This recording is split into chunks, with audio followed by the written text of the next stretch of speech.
Bonsoir à tous. Merci de choisir France 24 pour vous informer. Vous êtes au cœur de l'info week-end. On est ensemble jusqu'à 20h30 heure de Paris. Voici les titres de ce vendredi 20 septembre. L'escalade semble se poursuivre au Proche-Orient.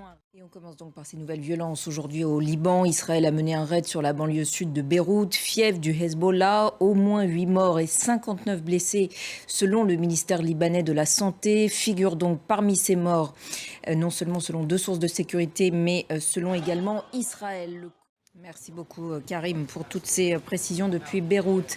Et on en reparle ici en plateau avec Gauthier Ribinski. Bonsoir Gauthier. Israël frappe donc fort une nouvelle fois au Liban et de manière très ciblée. Alors, de manière très ciblée dans la mesure où il y a, et on le voit, des personnalités. Merci beaucoup Gauthier pour votre éclairage ce soir. Et pendant ce temps, Israël poursuit ses opérations dans la bande de Gaza. Au moins 14 morts aujourd'hui, notamment dans le camp de réfugiés de Nuseirat et dans les villes de Gaza et de Beit Hanoun.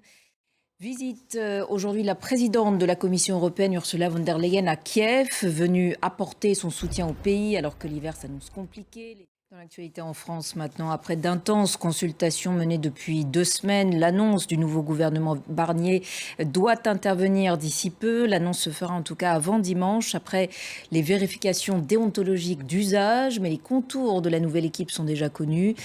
38 ministres, dont 16 gros ministères, un gouvernement qui se veut paritaire. D'ultimes ajustements sont visiblement en cours, le camp présidentiel jugeant l'équipe trop droitière. Caroline Motte.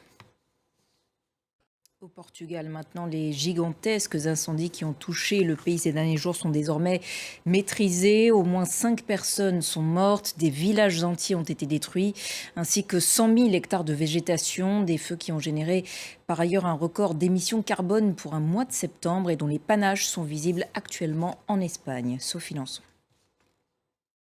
Et voilà pour l'essentiel de l'actualité internationale. Restez avec nous, on se retrouve dans quelques instants. À tout de suite.